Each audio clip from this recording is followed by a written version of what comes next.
नमस्कार, माउन्टेन समाचारमा स्वागत छ। म मञ्जु कार्की। नमस्कार, म सचिता बुढाथोकी। सुरुमा अहिलेसम्मका मुख्य समाचार।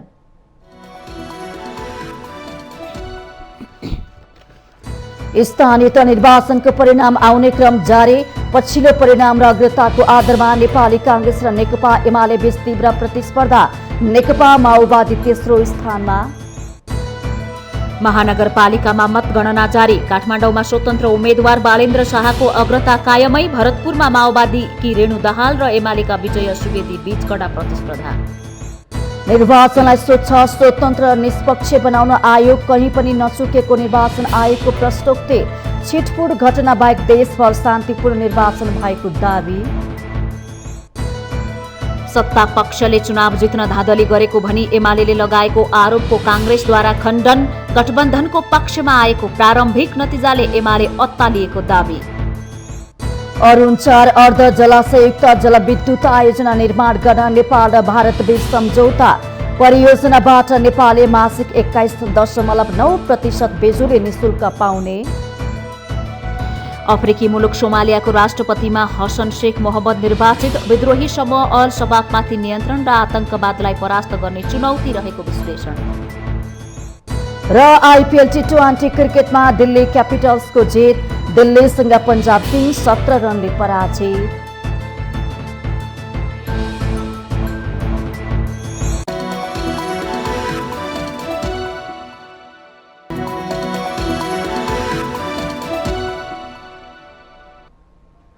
अब समाचार विस्तारमा। स्थानीय तह सदस्य निर्वाचन अन्तर्गत भएको मतदानको पछिल्लो नतिजा अनुसार 235वटा स्थानीय तहको मत परिणाम सार्वजनिक भएको छ। वैशाख 30 गते भएको स्थानीय तह निर्वाचनको पछिल्लो मत परिणाम अनुसार अहिलेसम्म निर्विरोध निर्वाचित समेत गरी नेपाली कांग्रेसले 108, नेकपा एमालेले 63, नेकपा माओवादी केन्द्रले 51, नेकपा एकीकृत समाजवादीले 4 र जनता समाजवादी पार्टीले 2 स्थानमा जितेका छन्। कांग्रेसले 207 स्थानमा अग्रता लिएको छ भने एमालेले 120 स्थानमा अग्रता लिएको छ। त्यस्तै माओवादी केन्द्रले 67, नेकपा एकीकृत समाजवादीले 9 र जसपाले 7 स्थानमा अग्रता बनाएका छन्। एकीकृत समाजवादी 18, जनता समाजवादी पार्टी 27, लोकतान्त्रिक समाजवादी पार्टी 11 र अन्य 21 ठाउँमा अगाडि छन्। उपप्रमुख उपाध्यक्षतर्फ कांग्रेसले 105, एमाले 64, माओवादी 47, एकीकृत समाजवादीले 9 स्थानमा जितेका छन्। यस्तै जसपा 3 र अन्य 4 स्थानमा अगाडि रहेका छन्। पछिल्लो परिणाममा ललितपुरको महाङ्काल गाउँपालिकाको अध्यक्षमा नेपाली कांग्रेसका गणेश केसी 3455 मतका साथ विजयी हुँदा एमालेका कमला लामा तामाङले 2887 मत प्राप्त गर्नुभएको छ। उपाध्यक्षमा 5 दलीय गठबन्धनबाट माओवादी केन्द्रका उम्मेद्वार डोल्मा माया गोले 3152 मतका साथ विजयी हुनुभएको छ। उहाँका निकटतम प्रतिस्पर्धी एमालेका पुरुषोत्तम हुमागाईलाई 2787 मत प्राप्त भएको छ।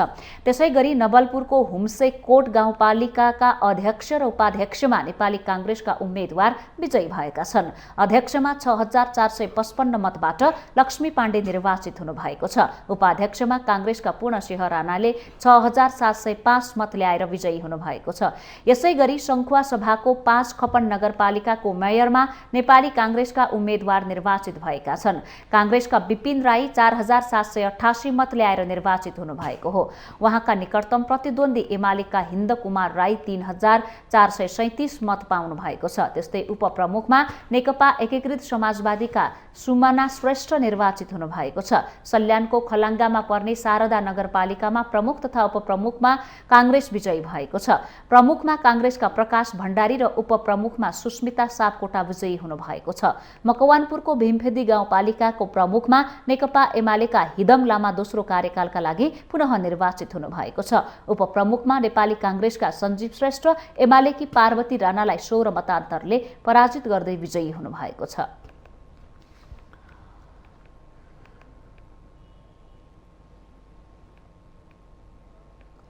मुलुकका 6वटै महानगरको मतगणना जारी छ। काठमाडौँ महानगरपालिकाको पछिल्लो मत परिणाममा पनि स्वतन्त्र उम्मेद्वार बालेन्द्र शाहको अग्रता कायमै छ। मेयरमा शाहले 7,771, एमालेका उम्मेद्वार केशव स्थापितले 4,113 मत प्राप्त गर्नु भएको छ। गठबन्धनका उम्मेद्वार नेपाली कांग्रेसकी सृजना सिंहले 3,573 मत प्राप्त गर्नु भएको छ। काठमाडौँ महानगरको उपमेयरमा एमालेकी उम्मेद्वार सुनिता डङ्गोलले ठूलो अन्तरबाट अग्रता लिइरहनु भएको छ। यस्तै ललितपुर महानगरपालिकामा निवर्तमान मेयर तथा गठबन्धनका कांग्रेस उम्मेद्वार श्री बाबु महर्जनले 4,730 मत प्राप्त गरेर अग्रता लिइरहनु भएको छ। पछिल्लो मत परिणाम अनुसार महर्जनलाई नेकपा एमालेका हरेकृष्ण व्यञ्जनकारले 1,744 मत ल्याएर पछ्याइरहनु भएको छ। यस्तै उपमेयरमा नेकपा एमालेकी उम्मेद्वार मञ्जली साक्य वज्राचार्य अगाडि हुनुहुन्छ भने नेकपा माओवादी केन्द्रका बाबुराजा वज्राचार्य दोस्रो स्थानमा रहनु भएको छ।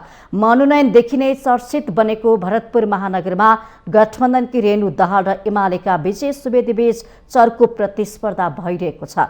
सुवेदीले 5,039 र दाहालले 5,027 मत ल्याउनु भएको छ। उता विराटनगर महानगरपालिकामा पनि गठबन्धनबाट नेपाली कांग्रेसका उम्मेद्वार नागेश कोइरालाले 5,532 मतबाट अग्रता लिइरहनु भएको छ। 3,974 मत ल्याएर एमालेका सागर थापाले कोइरालालाई पछ्याइरहनु भएको छ। उपमेयरमा एमाले उम्मेद्वार शिल्पा कार्की अगाडि रहँदा जसपाका अमरेन्द्र यादव दोस्रो स्थानमा हुनुहुन्छ।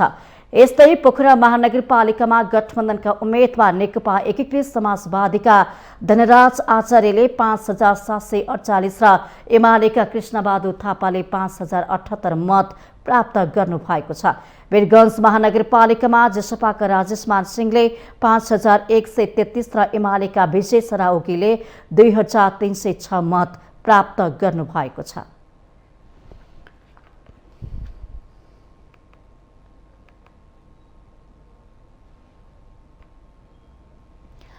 वैशाख 30 गते सम्पन्न स्थानीय तहको निर्वाचनबाट 13,000 भन्दा बढी उम्मेद्वार निर्वाचित भएको निर्वाचन आयोगले जनाएको छ। सोमबार निर्वाचन आयोगले गरेको नियमित पत्रकार सम्मेलनमा आयोगका प्रवक्ता शालिग्राम शर्मा पौडेलले सोमबार दिउँसो 3:30 बजेसम्ममा 13,582 जना उम्मेद्वार निर्वाचित भएको जानकारी दिनुभएको हो। जसमध्ये प्रमुखमा 13, अध्यक्षमा 117, उपप्रमुखमा 13 र उपाध्यक्षमा 117 जना निर्वाचित हुनुभएको उहाँले जानकारी दिनुभयो। त्यसैगरी वडा अध्यक्षमा 2,679, वडा सदस्यमा 5,318, महिला वडा सदस्य 2,678 र दलित महिला सदस्य 2,647 निर्विरोध निर्वाचित हुनुभएको उहाँले उल्लेख गर्नुभयो।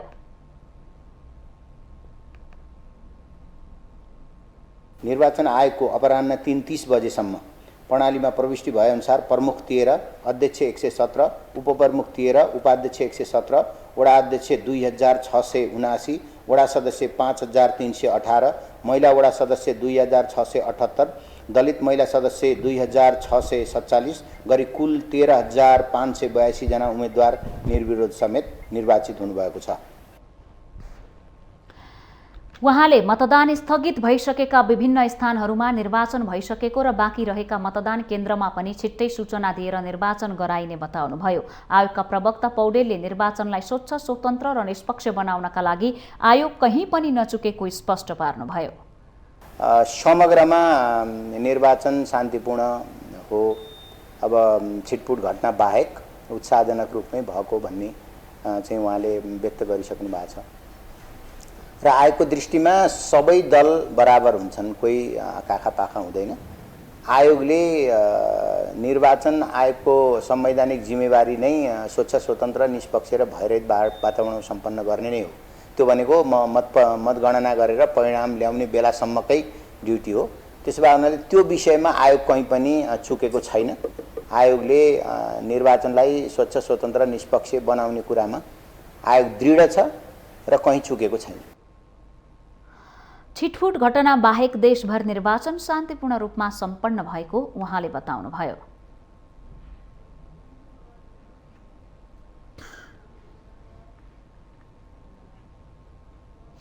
दर्शकबिन, देशभर मत परिणाम सार्वजनिक हुने क्रम जारी छ र धेरैजसो नगरपालिकाहरू गाउँपालिकाहरूको मत परिणाम करिब करिब अन्तिम चरणमा पनि पुगिसकेको छ।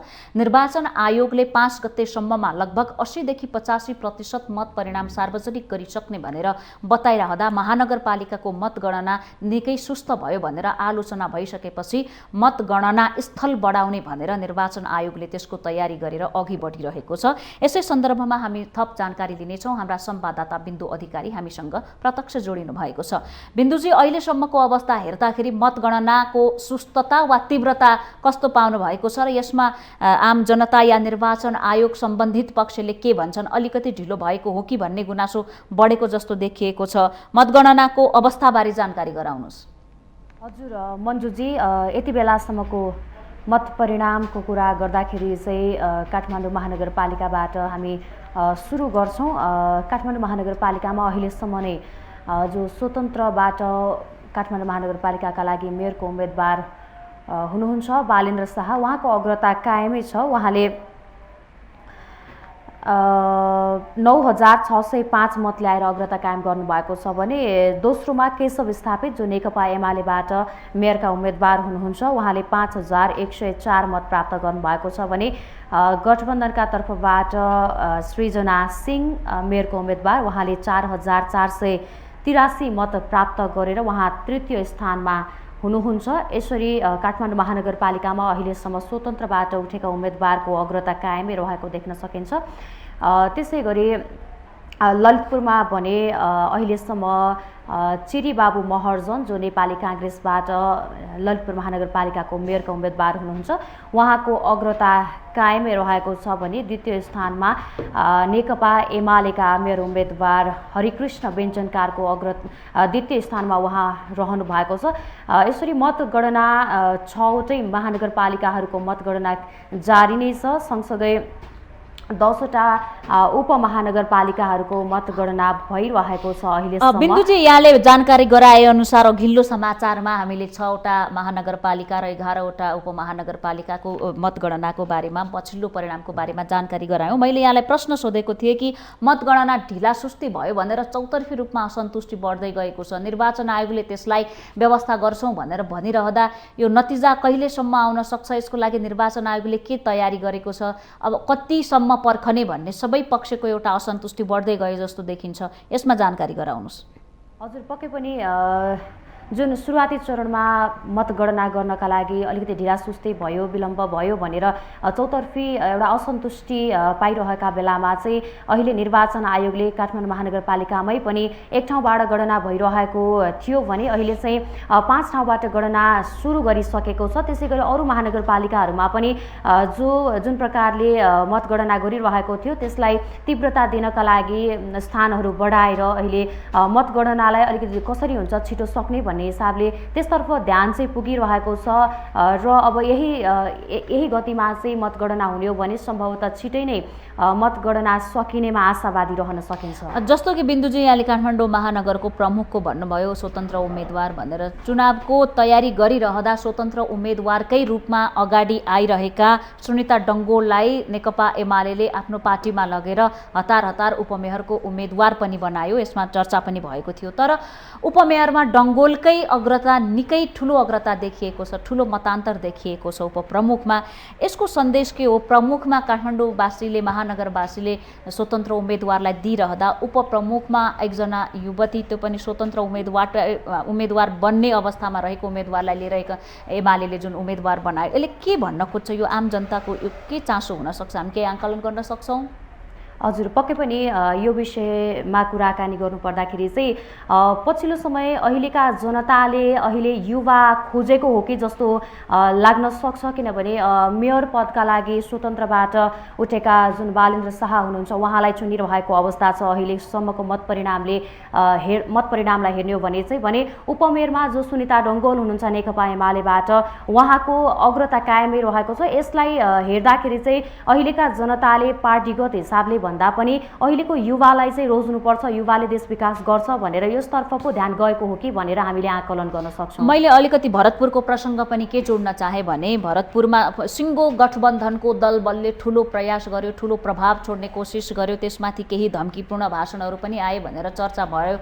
त्यति हुँदाहुँदै पनि गठबन्धनको तर्फबाट उम्मेदवार रहेकी रेणु दाहाल र एमालेका उम्मेदवार विजय सुवेदीको प्रतिस्पर्धा निकै रोमाञ्चक बन्दै गएको छ। केही मतले मात्रै अघिपछि एकले अर्कोलाई उछिन्ने क्रम जारी छ। त्यहाँका जनताले पनि केही फरक सन्देश दिन खोजेका हुन् वा सिङ्गो गठबन्धन नभएको भए त्यहाँ फरक मत परिणाम आउँथ्यो कि अब जनताले यो जुन मत परिणाम हामी भरतपुरको देख्दैछौँ, हारजित जसको भए पनि यसको सङ्केत चाहिँ के हुन सक्छ त? पक्कै पनि भरतपुर महानगरपालिकाको कुरा गर्ने हो भने चाहिँ जसरी गठबन्धनबाट रेणु दाहाल मेयरको उम्मेदवार हुनुहुन्छ, उहाँले जित्ने सम्भावना प्रबल नै देखिरहेका थिए त्यहाँका जनताले। तर जुन बिचमा नेकपा माओवादी केन्द्रका अध्यक्ष प्रचण्डले पुष्पकमल दाहाल प्रचण्डले जसरी एउटा धम्कीपूर्ण भाषण गर्नुभएको थियो, त्यसका कारणले गर्दाखेरि पनि त्यहाँका जनता अलिकति रुष्ट भएका पक्कै हुन सक्छन्।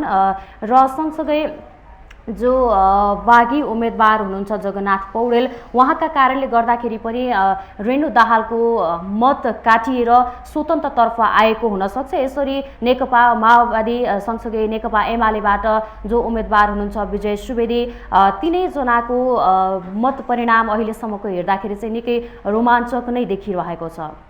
समग्रमा भन्दाखेरि अहिले देशभरको जुन मत परिणाम हेर्दैछौँ, एमाले आफू पहिलो पार्टी हुने दाबी बारम्बार गरिरहेको थियो, तर परिस्थिति त्यस्तो देखिएन। काङ्ग्रेसले एमाले अत्तालियो भनिराखेको छ। एमाले काङ्ग्रेस अर्थात् सत्तारूढ गठबन्धन र प्रमुख सत्तारूढ दल काङ्ग्रेसले धाँधली गरेको भनेर भनिराखेको छ। चुनावी मत परिणामहरू सार्वजनिक हुँदै गर्दाखेरि आम जनता के भन्छन्? काङ्ग्रेसले राम्रो काम गरेको कारणले बढी मत पाएको हो वा गठबन्धनको बलमा पाएको हो वा एमालेको जुन पहिलो हुने भन्ने दाबी थियो त्यो अनुरूप किन मत प्राप्त गर्न सकेन भन्ने विषयमा के भन्छन्? तपाईँले जनताहरूसँग केही साक्षात्कार गर्नुभयो यो विषयमा? हजुर, पक्कै पनि अहिलेसम्मको मत परिणामका आधारमा हामीले कुराकानी गरिरहँदाखेरि आज बिहान जुन 6 बजेसम्मको मत परिणाम छ, जसमध्ये 235 पालिकाको नतिजा सार्वजनिक भएको छ, जसमा चाहिँ नेपाली काङ्ग्रेसले नै प्रमुख पदमा अग्रता कायम गरिरहेको छ। 108 वटा पालिकामा नेपाली काङ्ग्रेस देखिसकेको छ। यसमा चाहिँ नेकपा एमाले पछि पर्नुको कारण अथवा नेपाली काङ्ग्रेस अगाडि बढ्नुको कारण चाहिँ के पनि हुनसक्छ भने नेपाली काङ्ग्रेस एउटा गठबन्धन भएर हिँडिरहेको छ, अगाडि बढिरहेको छ। सँगसँगै नेकपा एमाले पछि पर्नुमा चाहिँ जसरी नेकपा एमाले पछिल्लो समय फुटेर पार्टी विभाजित भएको छ, त्यस कारणले गर्दाखेरि पनि नेकपा एमालेमा मत अलिक कम खसेको हो कि भनेर चौतर्फी जनताहरूले पनि भनिरहेका छन्। यहाँले एमाले फुटेको प्रसङ्ग जोडिहाल्नुभयो। एमालेबाट अलग भएर अर्को पार्टी खोल्नुभएका माधव कुमार नेपालले बारम्बार एमाले ओलीले प्रतिगमन गर्यो भनेर भन्नुहुन्थ्यो, तर यो चुनावमा उहाँले पनि राम्रो गरेछ भनेर जनताले मत दिए जस्तो देखिँदैन। त्यसकारणले जुन माधव कुमार नेपाल नेतृत्वको पार्टीले जुन झिनो मत पाएको छ, यसको पछाडिको कारण यत्रो गठबन्धनको साथ सहयोग हुँदा सुरुवातदेखि नै उहाँले गठबन्धनमा विशेष बल जोड लगाइराख्दा पनि त्यो अपेक्षाकृत रूपमा नेकपा यसलाई मत दिएनन् जनताले। के हुन सक्छ कारण? हजुर, पक्कै पनि नेकपा एकीकृत समाजवादीको कुरा गर्दाखेरि अहिले देशभरि नै 235 पालिकाको नतिजा सार्वजनिक भइसक्दा नेकपा एकीकृत समाजवादीले 4 वटा पालिकामा मात्रै प्रमुख पदमा जित हासिल गरेको छ। जुन नेकपा एमालेबाट पार्टी विभाजित भएर नेकपा एकीकृत समाजवादी पार्टी बन्यो, अहिलेसम्म जनताहरूको जुन एक प्रकारको प्रतिक्रिया बुझ्दाखेरि चाहिँ कतिपय व्यक्तिहरूले चाहिँ माधव नेपाललाई मात्रै चिनेका छन्। माधव नेपालको पार्टीका विषयमा पनि साह्रै त्यति चर्चा हुने नगरेको अथवा अधिकतम पालिकाहरूमा माधव नेपालको प्रमुख पदहरूमा विजय भएको भए पक्कै पनि जनताहरूले पनि चाहना प्रमुख पदमा जो छ, जो विजय हासिल गरिरहेको छ, जो अगाडि बढिरहेको छ, आउँछ त्यसतर्फ नै जनताहरूको पनि ध्यान जाने हुँदाखेरि एकीकृत समाजवादीतिर त्यति ध्यान नगएको के भन्न सकिन्छ? यो चुनावमा एकदमै कम मत पाउने भनेको काठमाडौँमा पछिल्लो 74 को चुनावमा सर्वाधिक चर्चा पाएको तत्कालीन नयाँ दल विवेकशील साझा पनि थियो, अलग अलग पनि थियो त्यो बेला। तर यसपटक हेर्ने हो भने काठमाडौँ महानगरवासीले जम्मा 100 मतको हाराहारीमा मात्रै लाखौँ मतदाता रहेको ठाउँमा 100 मत जति पनि दिएको छ कि छैन भनेर सोच्नुपर्ने हेर्नुपर्ने बेला देखिएको छ। त्यसकारणले जसले हामी नै देशको परिवर्तन गर्न सक्छौँ भनेर अगाडि आए, जसले धेरै चर्चा बटुले, उनीहरू यति धीमा गतिमा यति धेरै सुस्ताउनुको पछाडि या जनताले वास्तै नगर्नुको कारण के हुन सक्छ त? पक्कै पनि विवेकशील साझा पार्टीबाट जो उम्मेदवार हुनुहुन्छ समीक्षा बाँसकोटा काठमाडौँ महानगरपालिकाका लागि, उहाँ भन्नका लागि जनताहरूको मत बुझ्दाखेरि चाहिँ उहाँ एउटा सक्षम महिला हो भनेर बुझिरहेका छन्। तर पनि जो स्वतन्त्रबाट बालेन्द्र शाह उठ्नु भएको थियो, उहाँका कारणले गर्दा सबैको ध्यान त्यता गएकाले गर्दाखेरि पनि अलिकति पछि पर्न सक्छ। यो विषयलाई चाहिँ हामीले यसरी पनि भन्न सक्छौँ। अब अन्त्यमा जस्तो राप्रपामा राजेन्द्र लिङ्गदेनले विजयी हुँदै गर्दाखेरि देशमा नै एक प्रकारको उत्सव मनाइयो कि कुनै पार्टीमा युवा पुस्ता आयो, त्यसमाथि कमल थापाको पराजयलाई पनि निकै महत्त्वका साथ लियो। तर राप्रपाको हाम्रो थुप्रै दर्शकहरूले राप्रपाको समाचार समेट्नु भएन भन्ने गुनासो पनि गरिराख्नु भएको छ। हाम्रा ती दर्शकहरूलाई जानकारी गराइदिनुहोस् कि वास्तविकता के छ र मत कसरी प्राप्त गरेको छ राप्रपाले भन्ने विषयमा। हजुर, राप्रपाको कुरा गर्नुपर्दाखेरि चाहिँ अहिलेसम्म समग्र नेपाली जनताहरूको ध्यान पहिलो जुन नेपाली काङ्ग्रेस भइरहेको छ, सँगसँगै नेकपा एमाले पछ्याइरहेको छ, यसतर्फ नै ध्यान किन पनि गइरहेको छ भन्दाखेरि जो पहिलो पदमा अथवा जसले धेरै मत ल्याएर अगाडि बढिरहेको छ, पक्कै पनि जनताले जो अगाडि छ त्यसलाई नै खोज्ने हुनसक्छ। त्यस कारणले गर्दाखेरि पनि र सँगसँगै राप्रपा त्यसरी अगाडि बढेको जनताले त्यति मत नदिएको पनि हुनसक्छ। त्यस कारणले गर्दाखेरि पनि र सबैको ध्यान राप्रपातर्फ त्यस कारण पनि नगएको हुनसक्छ।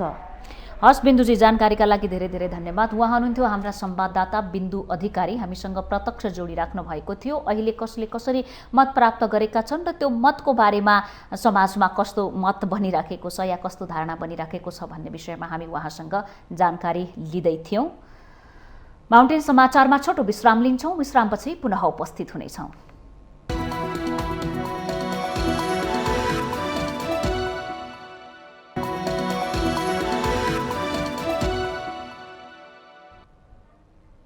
विश्रामपछि स्वागत छ। अब बाँकी समाचार। नेपाली काङ्ग्रेसले स्थानीय तह निर्वाचनमा काङ्ग्रेस र सत्तारूढ गठबन्धनको पक्षमा आएको प्रारम्भिक नतिजाले नेकपा एमाले अत्तालिएको दावी गरेको छ। सोमबार काङ्ग्रेस प्रवक्ता डाक्टर प्रकाश महतले विज्ञप्ति जारी गर्दै सत्तापक्षले चुनाव जित्न धाँधलीको सहारा लिएको भने एमाले लगाएको आरोपको खण्डन गर्नु भएको हो। एमाले महासचिव शङ्कर पोखरेलले आइतबार सरकारले स्थानीय तह निर्वाचनमा राज्य शक्ति दुरुपयोग गरी धाँधली गरेको आरोप लगाउनु भएको थियो।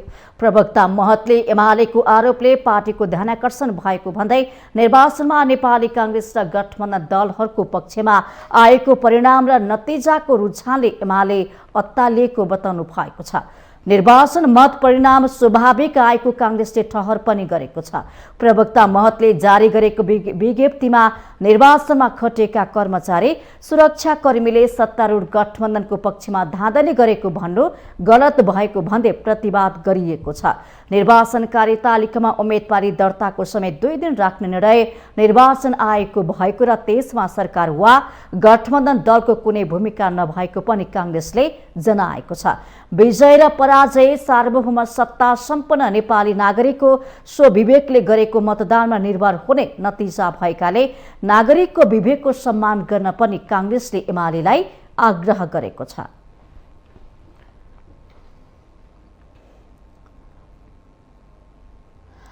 सङ्खुवा सभा स्थित अरुणसार अर्ध जलाशययुक्त जलविद्युत आयोजना संयुक्त रूपमा निर्माण गर्न नेपाल विद्युत प्राधिकरण र भारतको केन्द्रीय सरकार तथा हिमाचल प्रदेश सरकारको संयुक्त उपक्रम सतलज जलविद्युत निगम बीच सम्झौता MOU भएको छ।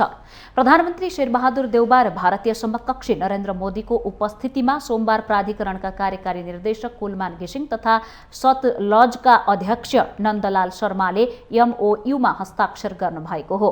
चैत र 2078मा प्रधानमन्त्री देउबाको भारत भ्रमणका क्रममा दुई देशका प्रधानमन्त्री बीच भएको ऊर्जा क्षेत्रमा सहकार्य सम्बन्धी संयुक्त दृष्टिकोण पत्र बमोजिम सरकारी स्वामित्वका संस्थाहरूको संयुक्त लगानीमा अरुण 4 को निर्माण कार्य अगाडि बढाउन लागि हो।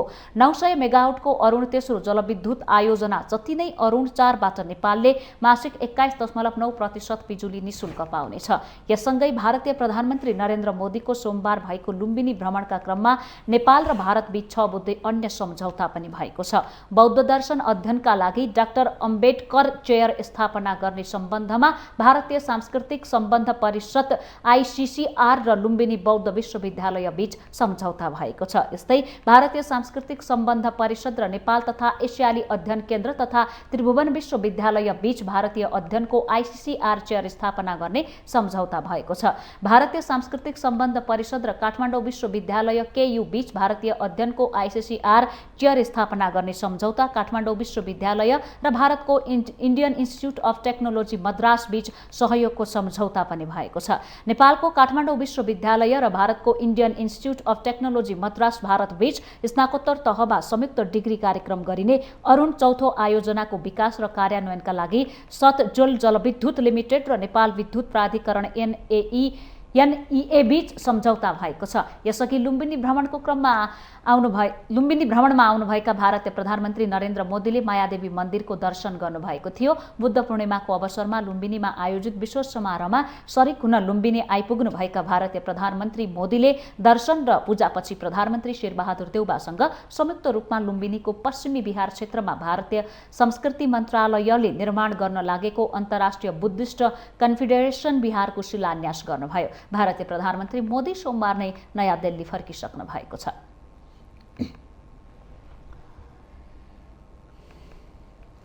सभामुख अग्निप्रसाद सापकोटाले संसदको बजेट अधिवेशनलाई सौहार्दपूर्ण ढंगले सञ्चालन गर्न राजनीतिक दलहरूलाई अपील गर्नु भएको छ। सोमबार संसद भवन अवलोकनको लागि नयाँ बानेश्वर पुग्नुभएका सभामुख सापकोटाले सञ्चारकर्मीहरूसँग कुराकानी गर्दै आजदेखि सुरु हुने संसद अधिवेशनलाई सौहार्दपूर्ण ढंगले सञ्चालन गर्न राजनीतिक दलहरूलाई अपील गर्नु भएको हो। सभामुख सापकोटाले जेठ 15 गते अनिवार्य रूपमा बजेट ल्याउनु पर्ने भएकाले यस सम्बन्धमा राजनीतिक दलहरूका बीचमा समझदारी बन्ने विश्वास व्यक्त गर्नुभयो। हाम्रो यो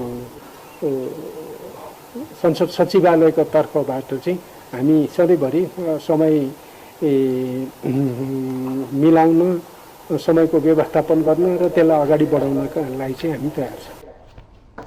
सभामुख सापकोटाले बजेट अधिवेशन मूल रूपमा बजेटमै केन्द्रित हुने बताउँदै प्रधान न्यायाधीश सुरेन्द्र शमशेर जबरामाथि लागेको महाअभियोगको प्रस्तावमाथि बजेट पारित भइसकेपछि मात्रै छलफल हुने पनि बताउनु भएको छ। उहाँले कति कुराकानी गर्नुभएको छ। फेरि 2:30 बजे सबै दलका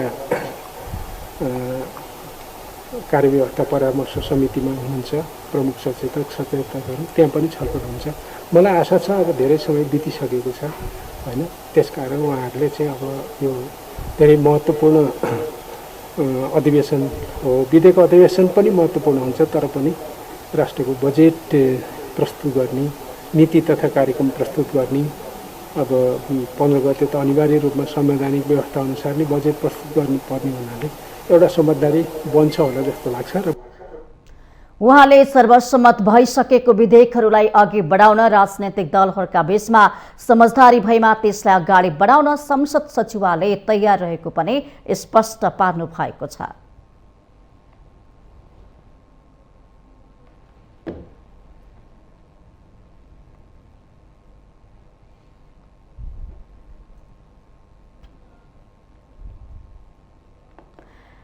दर्शकवृन्द, हामी यति बेला माउन्टेन समाचारमा स्थानीय निर्वाचन विशेष कुराकानीको लागि डडेलधुरातर्फ जोडिन्छौँ, जहाँ हाम्रा सहकर्मी विमल जैरू त्यहाँको पछिल्लो मत परिणामको विषयमा थप जानकारी दिनको लागि प्रत्यक्ष हामीसँग जोडिनु भएको छ। विमलजी।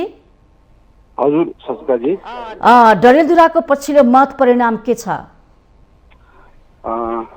जुन डडेलधुरा जिल्लामा जुन 52वटा वडा रहेको डडेलधुरा जिल्लामा अहिलेसम्मको जुन मत परिणाम अमरगढी नगरपालिका जुन डडेलधुरा जिल्लाकै मुख्य केन्द्रमा पर्छ त्यहाँ मतगणना चाहिँ सकिसकेको अवस्था छ, जहाँ कि अमरगढी नगरपालिकामा 11वटा वडा रहेका छन्, जसमध्येमा चाहिँ 8 नम्बर वडामा मात्रै नेपाली काङ्ग्रेस जिपीका नरबहादुर साकी विजय हुनुभयो भने बाँकी 1, 2, 3, 4, 5, 6, 7, 9, 10, 11 वडामा चाहिँ नेपाली काङ्ग्रेसको प्यानलै विजय भएको अवस्था छ। जस्तै कि अब अमरगढी नगरपालिकामा प्रमुख र उपप्रमुख पनि नेपाली काङ्ग्रेसकै विजय भएको अवस्था छ भने जस्तै अब जुन परशुराम नगरपालिकामा पनि मतगणना जारी रहेको छ। अजमेर गाउँपालिकामा नेकपा माओवादीका उमेश विकास भट्ट विजय हुनुभएको छ भने उपमेयरमा नेपाली काङ्ग्रेसका विजय भएका छन्। जस्तै डडेलधुरा जिल्लाको भागेश्वर गाउँपालिकामा नेपाली काङ्ग्रेसका प्रमुख र उपप्रमुख विजय भएका छन् भने डडेलधुरा जिल्लाकै नवदुर्गा गाउँपालिकामा पनि नेपाली काङ्ग्रेसकै उपप्रमुख र प्रमुख विजय भएका छन्। हजुर विमलजी, यसरी नेपाली काङ्ग्रेसले डडेलधुरामा समग्र जित हासिल गरिरहँदाखेरि विजय उम्मेदवार के भन्छन्, कस्तो खालको प्रतिक्रिया आइरहेको छ, विजय भइसकेपछिको अवस्था के छ माहौल? पक्कै पनि जुन हामीले जुन हिजो अमरगढी नगरपालिका का जनप्रतिनिधिहरूलाई पनि उहाँसँग पनि प्रतिक्रिया लिएका थियौँ। अब तपाईँहरूको जुन विजय हुनुभयो, अब तपाईँहरूले जुन मत माग्दाखेरि मतदाताका सामु लगेर गएका जुन बाचाहरू एजेन्डाहरू लगेर जानुभएको थियो, अब यी एजेन्डाहरूलाई चाहिँ यी जुन मतदाताहरू सामु गरेका बाचाहरूलाई चाहिँ यहाँले कसरी पुरा गर्नुहुन्छ भनेर हामीले प्रतिक्रिया लिएका थियौँ। उहाँहरूले पनि हामीलाई चाहिँ आफ्नो प्रतिक्रियामा जुन दिनुभएको थियो र अब हामी विजय भएका छौँ। अब जनताका जुन 5 वर्षसम्म जुन जनता अन्यलमा रहे र जनताले जुन एउटा 5 वर्षका जुन गएका जनप्रतिनिधिहरूसँग अविश्वास गरे र अब हामी विश्वास दिलाउँछौँ भनेर उहाँले हामीलाई प्रतिक्रिया दिनुभएको थियो। सचिदाजी, अब जस्तो कि समग्र नतिजा चाहिँ कहिलेसम्म आइपुग्छ डडेलधुराको?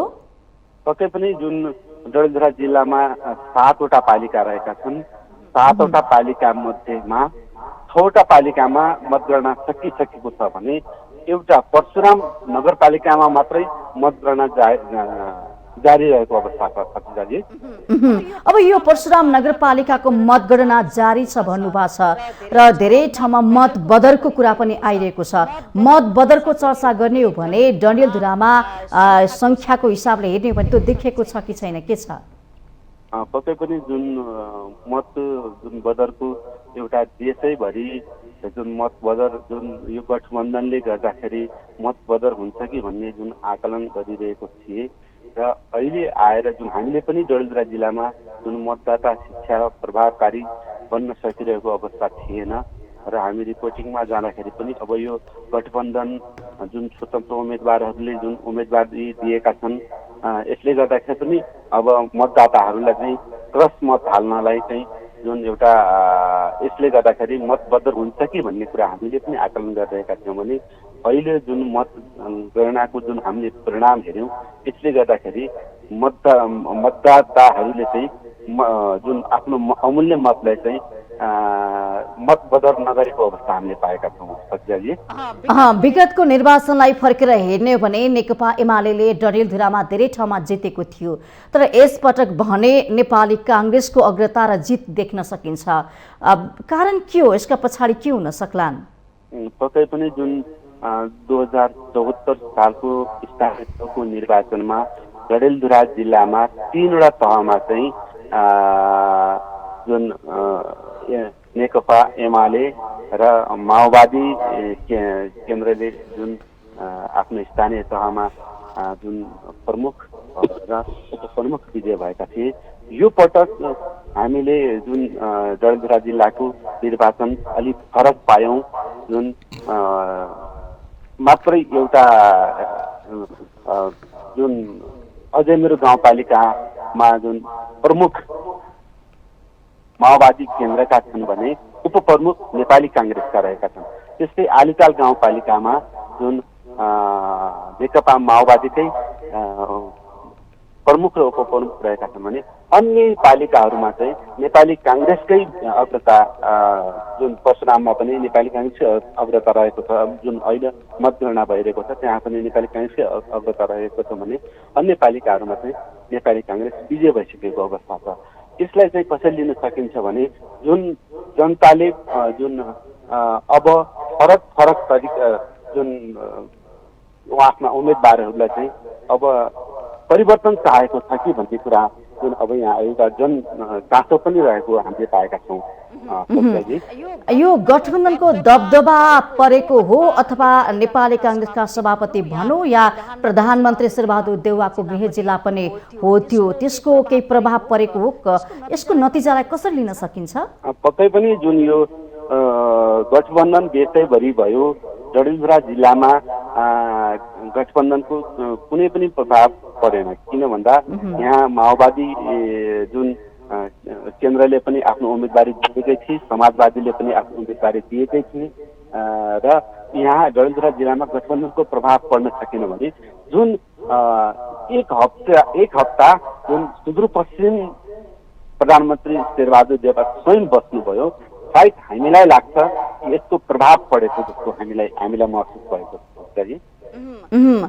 सुरक्षाको अवस्था के छ? अब यहाँले भन्नुभयो केही दिनपछि समग्र नतिजा आउँछ भनेर, केहीको त आइसकेको छ। अब त्यहाँको सुरक्षाको अवस्था के छ? कसरी मतगणना स्थलको आसपासको पनि बताइदिनुहोस् न।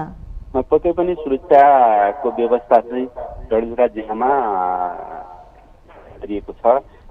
स्वयं पत्रकारहरूलाई पनि त्यो मतगणना स्थलसम्म जानका लागि वञ्चित गरिरहेको थियो कि जस्तै मतगणनाको वरिपरि एक ठाउँमा मात्रै जुन बस्नको लागि सुरक्षाकर्मीहरूले बारम्बार आग्रह गरिरहेका थिए, फरिएर नबस्नको लागि पनि आग्रह गरिरहेका थिए भने यसै गरेर सुरक्षा व्यवस्थालाई पनि चारैतिरबाट जुन डडेलधुरा जिल्लाकै कुरा गर्ने हो भने सुरक्षा व्यवस्था चाहिँ एकदम कडाई गरिएको अवस्था छ। सत्यजी हस् विमलजी, जानकारीको लागि धन्यवाद। उहाँ हुनुहुन्थ्यो हाम्रा सहकर्मी विमल जैरो डडेलधुराबाट। डडेलधुराको पछिल्लो मत परिणामको विषयमा हामीलाई थप जानकारी गराउनु भएको थियो।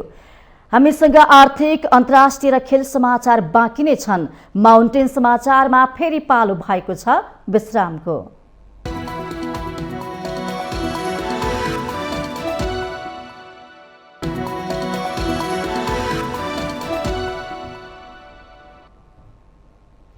विश्रामपछि स्वागत छ। अब आर्थिक समाचार।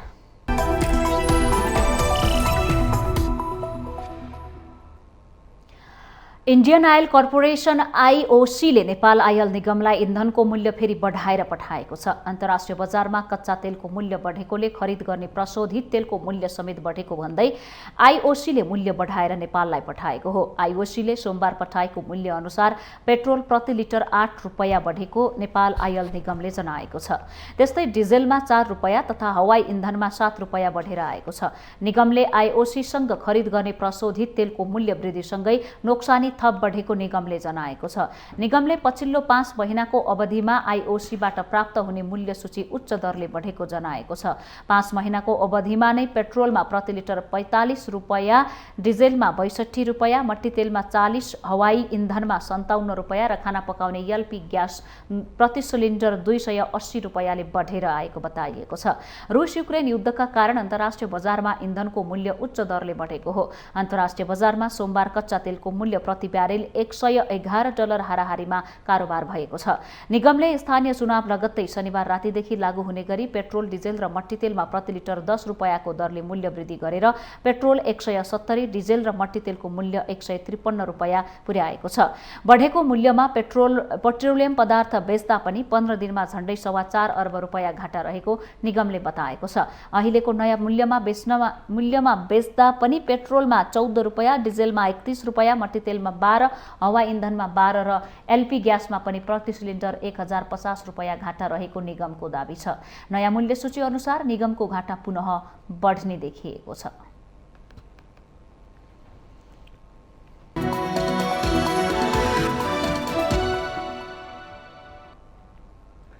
विश्रामपछि स्वागत छ। यो सँगै हामी माउन्टेन समाचारको अन्त्यमा आइपुगेका छौं। जाँदा जाँदै मुख्य समाचार पुनः एकपटक।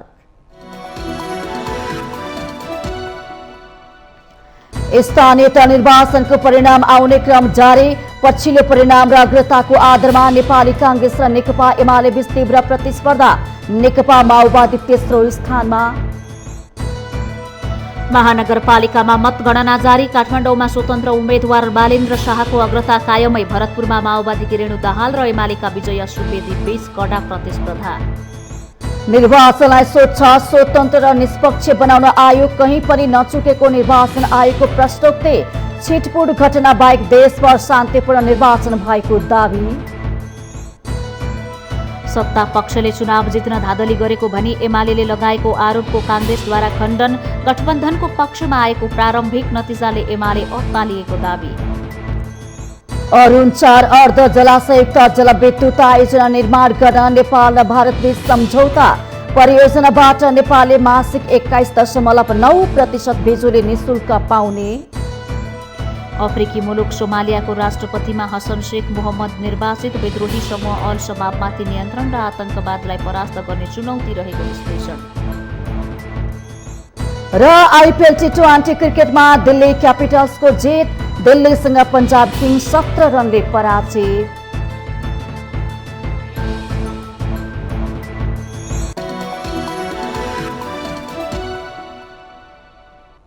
माउन्टेन समाचार अहिलेलाई सकियो। सत्य, तथ्य र निष्पक्ष समाचारका लागि माउन्टेन टेलिभिजन HD हेर्दै गर्नुहोला। नमस्कार।